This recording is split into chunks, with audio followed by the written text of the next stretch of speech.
All right, everybody, welcome to Action A Go Go. I'm super excited to talk to Chase Marotz.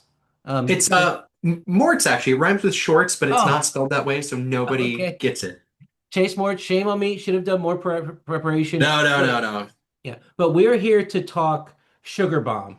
And this is a story about a bombshell cyborg superhero who is friends with a super genius dolphin, and they get sucked into some dimensions, and then hilarity ensues. Do I have that right? Or feel free to just bounce off from there. No, that's about the long and short of it. Yeah, it's like a buddy comedy, mixed with toilet humor.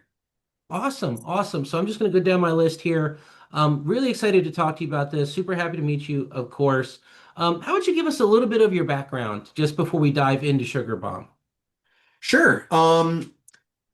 So I guess I'll start at the beginning. Like I started my career at this video game company called Gameloft, which is sort of a shell of its former self. But at the time I was there, they had like 5,000 employees across 20 countries and were one of the sort of foremost mobile phone video game companies in the space. I was a narrative designer who handled most of our comic licensed games. So I did some work for all of our Marvel movie licenses.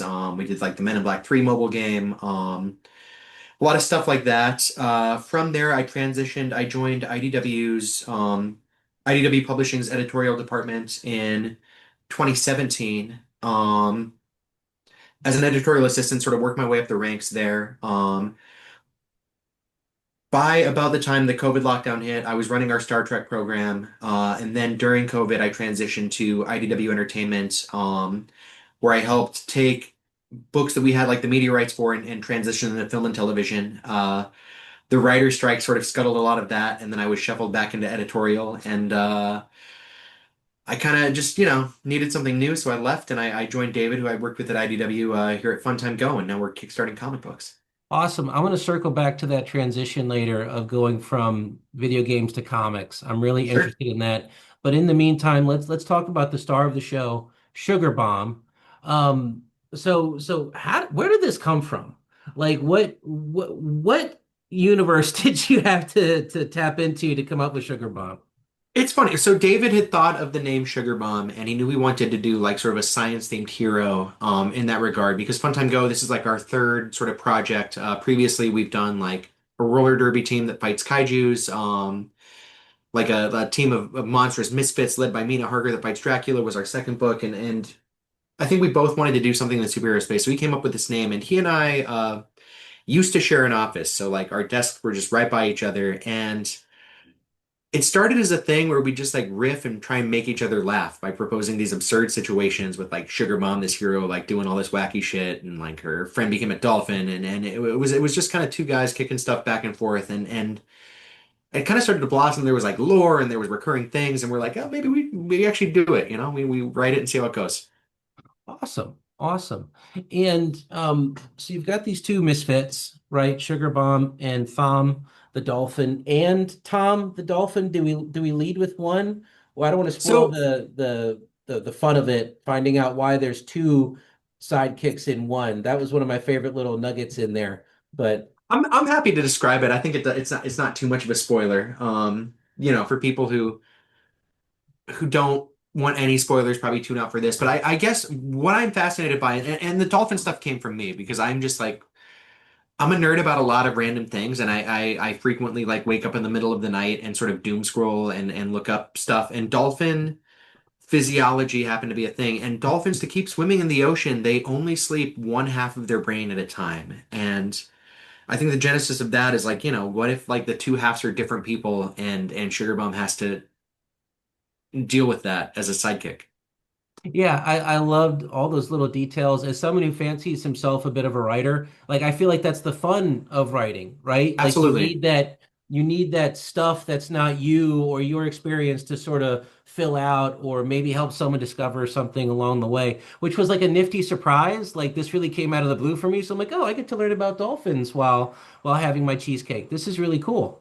Well, it's because, I mean, not to get too deep in the weeds on dolphins, but also the whole thing, like, I don't know how much you know about, like, John C. Lilly, the scientist, but he ran an experiment in the 60s that was funded by I think NASA. Like this is real shit. And their whole ethos was they were going to inject dolphins with LSD and try and teach them English and have a grad student like live with them in a converted house. And they did do this, but instead of teaching the dolphins English, like it became a bunch of, and I hope kids aren't listening to the show. So like kids, if kids are listening to the show, like earmuffs, like it essentially became a bunch of like high dolphins getting hand jobs from grad students, like run by this charismatic NASA funded scientist. And this is like real American history. You can look it up.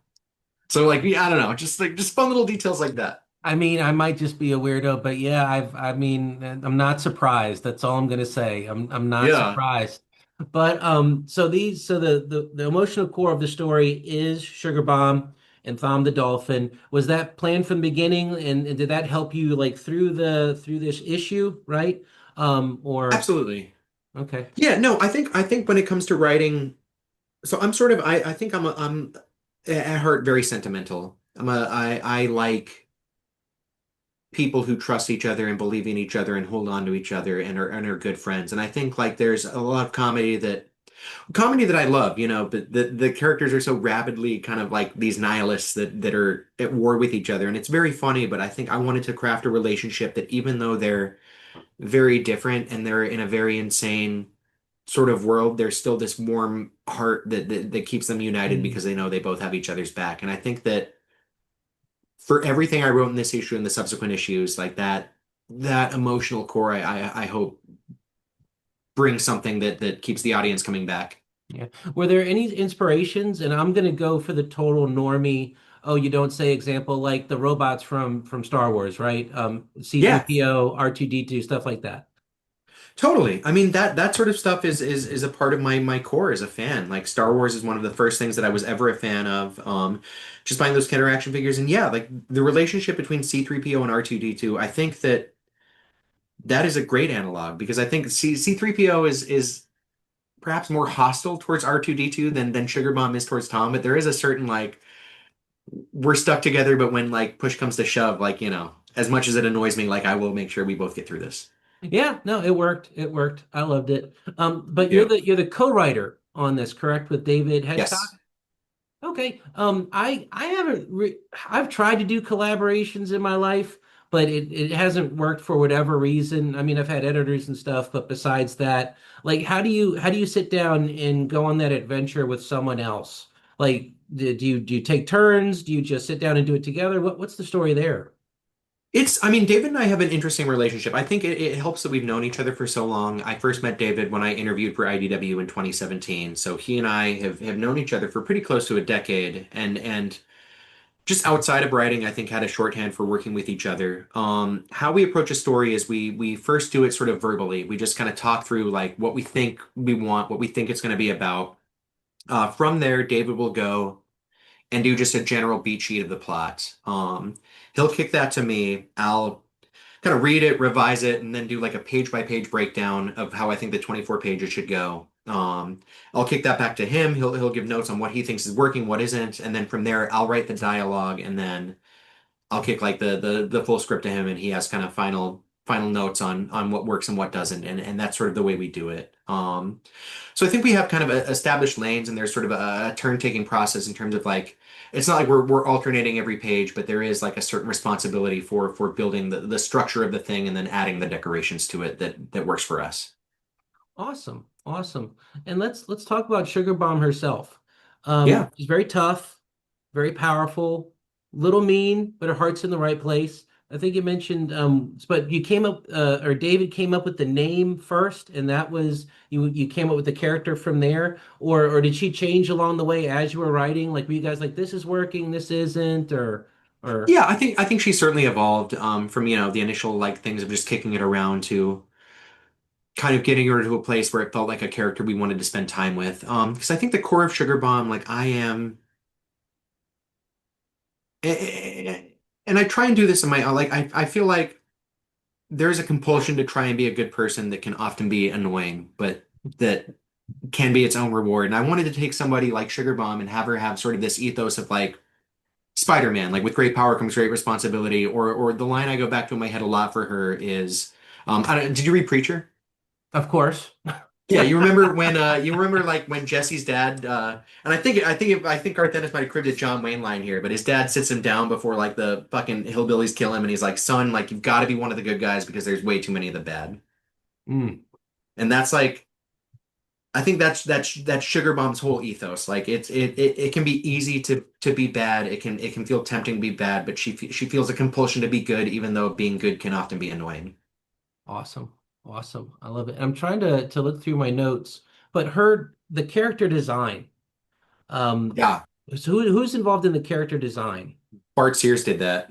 Oh, awesome. What was it like using those designs? Did you get to work with him, talk to him? What was that process like? It was great. No, David and Bart go way back, and so I've sort of just like if David is the shark of picking up all of these awesome comic creators, I'm sort of like the little pilot fish swimming in his wake, getting CC'd on emails. But Bart was a dream. We basically just sent Bart like our rough idea because some like we didn't really have a direction for Sugar Bomb except like take what you did on Power Girl and make it like extra, like go too far, and we'll see what happens. And Bart delivered like five different designs that we kind of cribbed different parts from and like put them back together and then kicked it to him and he finalized it and it was great. Awesome. Well, brunettes are my secret weapon, so that was another thing where no, but no, but very cool stuff. So let's let's skip to Rip. Oh Um yeah. what was it like working with, I mean, the dude, it's pretty much, what can't you say? I mean, he's made his I mean, holy mark in shit. comics. Like what was it like getting him on this project? Was that a surprise? Was it planned? Did you have like blackmail on him where he had to do it? Like what was that? No, I think like we got so lucky because yeah, I've been a huge fan of Juan José Ryp. Like when I was working at a comic shop in high school, that's when his RoboCop was coming out, and that was like Yeah. Yeah. must read comics. Like that Yeah. Penguin RoboCop he was drawing, like and then David had hit him up on social media, and I think he just had a gap in his schedule and was looking for something to do, and we sent him the script, and he really liked it, which was awesome. And he's like, "All right, yeah, let's do it. I got 2 months before my next thing picks up. Let's see what goes on." Awesome, awesome. Now, knowing, I mean, his style, right? Because style is such a huge component. Like the artist has such a huge sway over the style of the comic, how it's going to look, how it can be received. Like Yeah. if I saw this on Kickstarter, my radar, it would be on my radar. Did anything change once you knew you had him on board, or did you just let him go with it? Certainly, so we found out that he was going to do it while I was still writing the script, and so I think I leaned into like sort of a lot of just like shoot for the stars stuff because he can draw anything and it's so detailed. And with the caveat, like David and I sent him the script, and I'm like, if there's anything in here that is really annoying that you don't want to draw, like please tell us. Like we will rewrite anything to make you happy. And he said yes to all of it. So Awesome. That is here that we is that are. is that is super, man. That Yeah. is No, really I mean, because yeah, like I'll like. I think comics is such a process where like I'm not one of those, I love Alan Moore. Alan Moore is certainly one of the greats, but I mean you read his scripts and there's like these 30-page like every panel has like these things it has says and that's not how I want to write for an artist. Like I want especially an artist like Juan Jose Ryp who's been doing this for so long and has worked with so many great people, like I want to make sure that what he's drawing is fun for him and that we're all having a good time together. And so the fact that he was just game for all of it was amazing. Yeah, that's really cool. I don't just to jump off that point real quick. I don't think people understand how varied comic book scripts can be because It's very I was true. yeah, I was sort of spoiled. Like I think the first one I really got my hands on was Batman Year One with Frank Miller, and then Yeah. it was an Alan Moore one as well. But you look at the Alan Moore descriptions, they go on forever. So I started doing my own, and somebody was like, "Dude, what are you doing? Like, you're not Alan Moore. Stop this." Like, Right. Yeah. Only Alan Moore you know can what kind I of do mean? that because he's Alan Moore. But I think like it's different. And I think it depends on what you're trying to do. And I think with Alan Moore, I respect the fact that there's a great amount of intentionality for the things that he needs to communicate. That really give his work a hallmark. But I think, you can also do it like I remember like working at IDW. I mean, yeah, you read scripts and everybody gives stuff differently. And I think it's a push-pull between the artist and the writer and how it works best is when they both trust each other. Awesome. Awesome. So with the story itself, they're they're sucked into an intergalactic toilet and hilarity ensues. There's different dimensions. Again, I don't want to give too many spoilers here, Sure. but when you're conceptualizing those worlds, What were you trying to stick to themes? Were you letting your heart be your guide? Did you do a little bit of research, or were you just like, you know what, let's just go for this. This is on theme, or what was your process there? I think I sort of like we have two like very distinct, I think worlds that the script takes place in. And for me, I think it was sort of texturally because Juan can draw everything. I was selfishly thinking like one of them should be very organic and one of them should be very kind of mechanical because he can do both very well. And that was I think the genesis for it. But I'm also such like I'm was such a huge fan of heavy metal and heavy metal magazine that I was kind of trying to recapture just some of like the wild off the wall shit that they got to do and kind of bring it to our goofy sensibility. Well, I'm so glad you mentioned heavy metal because that was going through my mind. I'm just Yeah. gonna totally fanboy out real quick. For me, this was a total throwback to the '90s. It was a total throwback to heavy metal, the '70s, like a Yeah. little bit of exploitation, a little bit of sexploitation, like big fun stuff, really crazy, tongue in cheek. Let's just have fun, and that's what I appreciated about it. I mean, Thank you. yeah, I'm not going to pretend that I know everything that's on the shelves right now, number one. But for me, it was really refreshing to get my hands on this and just flip the page and be like, oh, hell yeah. Oh, yeah, there Well, we go. and that's the stuff I really loved. I mean, not I've already dated myself, but I remember like, coming back from the comic shop with the most recent Jim villain Catwoman, like not want my mom to see that. Like that's just sort of the comic off the wallness that made it seem kind of a little like dangerous and sleazy and cool. So Yeah, I think well, we kind of wanted to recapture like that sort of sensibility. yeah, well, I won't go into details, but there was a controversy that happened a while. It was the lamest. It was the Spider-Woman thing with Milo Morales. It was the lamest like Yeah, yeah. controversy. And I was talking to my buddy about it, and he was like, "Bro, this is cheesecake. Sometimes you need Yeah. cheesecake. It's not good for you, but you know what? It tastes good. It's fun, and this felt like cheesecake in the best way possible. I very much enjoyed it. Yeah, well, and I'm of the mind like I think that there's room for all comics, right? Like Yeah. there's a lot of very smart like indie books that I adore. I mean, I think like there's so many varied creators. Like that's sort of the beauty of the art form is comics can be used to express everything, but I also don't think like I don't know, like yeah, like this idea that these spandex clad superheroes like have to conform to, sort of the niceties of what sells toys now. Like, I guess I can't get there. No, But yeah. people are allowed, like, the First Amendment is so great because people are allowed to say whatever they want about anything, and I'm a firm supporter of all that. But comics are allowed to be goofy and cheesy Well, I think what and you a said little aloof. before was a much better way than what I said it, diversity, right? Different comics for different people. And I remember back in the shelves, you could, like, we're talking early 2000s, right? I've Yeah, said this was the golden age of comics, period, when you had things like the Ultimates and the indies were doing great. Everybody was doing great. You could get all this off the wall stuff. It totally. reminded me of a comic like Bomb Queen. I'm pretty sure that was a comic out there, and people used to. Well, anyway, but it's nice to see that type of diversity where yeah, you can throw something against the wall that's goofy and fun, and then like Yeah. you're saying, you've got more. I was just at the Small Press Expo in Bethesda, Maryland, and Oh, cool. you do see that like quiet, introspective, mind-bending, or just a insular comic that someone put a lot of tender loving care to, and it's not exploitation or anything. It could be about something completely different. And that's the Yeah. beauty of comics that I don't think enough people really enjoy, especially in the superhero era. Like I meet so many people who, oh, I'm a comic book fan for Iron Man. I love Captain America. And I'm like, yeah, that's great. I love Man. I love Captain America, but are you getting yourself in a shop? Are you going through the shelves? Um, Yeah. and really seeing that diversity, like you're saying, like there's these different things, there's artists that need support that you're not Totally. aware of because oh, Marvel made a movie for me. And again, that's great. Superman, I watch Superman, I love Superman, but I love there's so Superman. many, yeah, there's so many different things there out there to enjoy that people don't even realize they're missing. Yeah. Well, and I guess like I feel like I guess broadly like just looking at the way sort of social media culture works. It seems like even just across comics, across movies, across music, across whatever, like there is so much capital that people feel like they're trying to gain by harshing someone else's yum. And I guess I can't get there, right? Like I would much rather talk about something I love that works for me than like tear down something I hate for X, Y, and Z reasons. And I think that that's maybe not the way the algorithm wants us to feel. I totally agree. And well, anyway, maybe we're veering off into a different Yeah, we might be veering conversation. off course. It's been a day on this, but Yeah, yeah, but no, I mean she looks great. Is the point, exactly. and I'm not ashamed of Sugar Mom being hot. She looks very cool.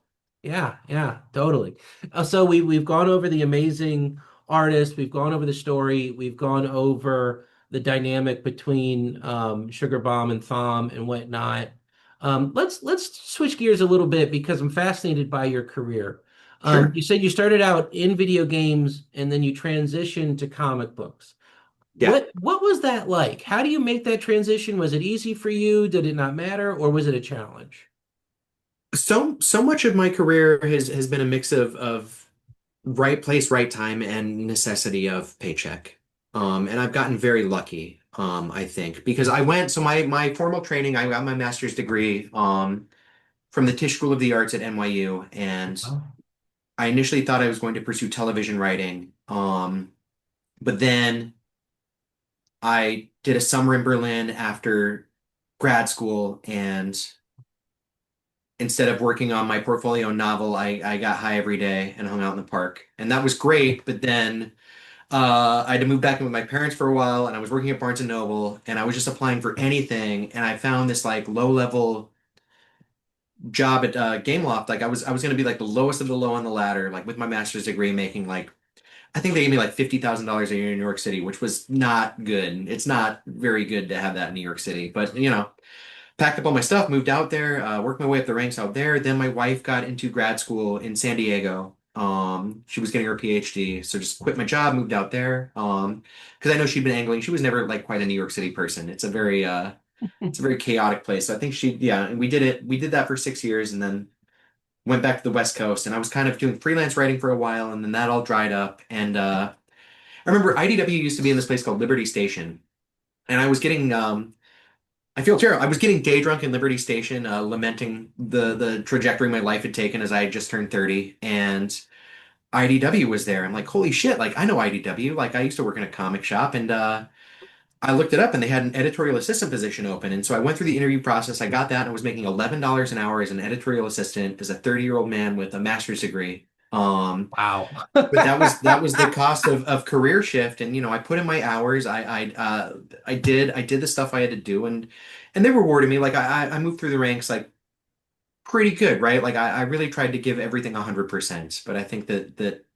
most of the transition was yeah, like just doing the best I could with I don't know. I'm going to what I challenge you a had. bit, like, just knocking the other interns out of the way, all these other kids trying to get started, and you're just like busting So, stuff. well, it's actually funny because I was the silver medal at IDW, and an intern who had been there actually got the job above me, and so I was their silver medal. I was the one they liked second best, and so they were kicking me a little bit of freelance work doing marketing writing for their entertainment department. And then one of the editors there had a catastrophic random accident where his retina detached from his eyeball on vacation, and he God. couldn't look at computer screens for like 3 months. They're like, oh, you want to come in on like a month-to-month contract, and as soon as he comes back, like we'll probably fire you. I'm like, yeah, I'll do it. And I just try to do my best every day, and they ended up keeping me around. Wow. Cool. Very cool. Very cool. Yeah, I think So, I think my career advice I would give to anyone is just like give everything 110% all the time because you never know. yeah, well, I mean, that is the secret, from personal experience. Any given place you're out, if you're not doing the best you can, someone's going to replace you or get rid of you. You know what I Yeah. mean? Well, And especially in comics because it's such a small insular world. I yeah. mean, it's very yeah, it's like any job I imagine, like your reputation precedes you, whether you have one or not. Like it can be a kiss of death, like getting the designation that you're bad to work with. Rightfully so. I mean, it's an industry that runs on tight margins, tight deadlines, and involves a lot of collaboration. Absolutely. Fascinating. Um, okay, let's shift to Fun Time Go. So Yeah, you're the editor in chief, right? that is my official title. Okay, cool. Yeah. Again, I should have done more research. I'm gonna throw myself under the bus here. I tried to look it No, up. no, It's we're a actually, I relatively new mean, company, right? yeah, there's not a lot. This is our fifth Kickstarter campaign. I mean, it's still like, it's very much in its infancy. It's me, David, and then we have this gal Murphy Lucky who helps us with like our design and our Kickstarters and stuff. So it's kind of a company of three. Wow. Wow. Yeah. Awesome. And you've been able you're swinging for the bleachers, man. Respect. We're doing the best we I think luckily enough, like the connections we made in the broader comics industry gave us the freedom to kind of work with people we know, with a little bit of a cushion and then make stuff that we really want to make. And I think the way that comics works, like Kickstarter is actually very convenient because you cut out a lot of overhead costs that publishers have to deal with. Right? Hmm. Like we don't have an operations team, we don't have to pay for a diamond account. We're just like reaching fans where they live. So, even though, we're making between 16 and $30,000 on a campaign when you're paying creative and three people like that becomes tenable because of the Kickstarter model. That's awesome. That's fantastic. Um, okay, maybe just one more sort of esoteric question because I haven't had the chance to talk to a lot of people in the comic book industry despite being a huge fan. Yeah, But no, let's wrap, man. I'm down to talk about anything. what do you think about the state of the industry? Because I've heard, I mean, I think Diamond is going through bankruptcy, books aren't Oh being yeah. delivered. I'm not going to pretend to remember which companies, but I think maybe IDW is going through it. Maybe Avatar just shut down. I mean, IDW did indeed go through it. I mean, my breaking point, like I left under IDW under my own accord, for a number of reasons. But I mean, yeah, like when I was there, they had layoffs. They laid off like, 40% of the staff. well, Yeah, in one day. It was very real. It's a horrible thing to see. I think the industry is trying to find itself. I think that if you look at the way everything has gone, like for so long, comics, like how I got into comics was they were available on the newsstand, right? You could buy a comic book at Fred Meyer with your mom. You could buy a comic book on the spinner rack at the mall. Um, I think letting Diamond have a monopoly that forced comic books into a rapidly diminishing series of specialty shops was a mistake for the longevity of the industry. But for a while, because of the way entertainment worked, that was a financially viable model. And now that we have streaming, now that we have, everything on demand, like it's a lot harder of an ecosystem to compete in, especially for the dollar value, right? Like you go to a comic shop, a $4 comic takes you what, like 10 minutes to read generously. Maybe you'll go back to it, but it's the dollar to time spent cost on comics is very high. I think for a good reason because it's the art side, especially somebody drawing 22 pages of very solid art should cost money. It does cost money. hmm. But I think there are so many things involved with, yeah, distribution and executives and all of these costs that kind of stack on the cost of making a comic that feels to me like large publishers are will hopefully find their footing. Like I wish everyone in comics the best, but I think like the model as it is very broken. I don't know if anybody has a good idea of what to do, and I think Kickstarter has been, a great boon for comic creators who can find their audience and eliminate some of those overhead costs and just get paid. Awesome. Awesome. Well, Yeah. let me ask you this, and then I'll sort of meander back to I definitely want to hear more about the Kickstarter and whatnot. Yeah, Um, no. sorry, I'm happy Zoom's to talk about it. I'm sorry if it's word vomit. It's just like no, I no, think I about it a love this. lot. Like it's Yeah. it's just such an interesting time to like I mean, we've seen a sea change in how everything like I think of how I consume media when I was like 15, 16, 17 versus 25 versus now that I'm almost 40. Like it's an alien planet out there in terms of how we spend money to get entertainment. Yeah, well let me ask you this because this is sort of a personal angle for me. Like Sure. my I have a child and she's a teenager, and she loves anime, right? She's Okay. all about anime. And I think that's great. I used to be an anime, it's totally different anime, but then also like manga, she's been more interested in, and manga I think is selling more than comics in the United States. Is that true? Have I heard right? Yeah, Or definitely. okay. So for me, it's a little crazy because on one hand, superhero films have dominated the pop culture landscape.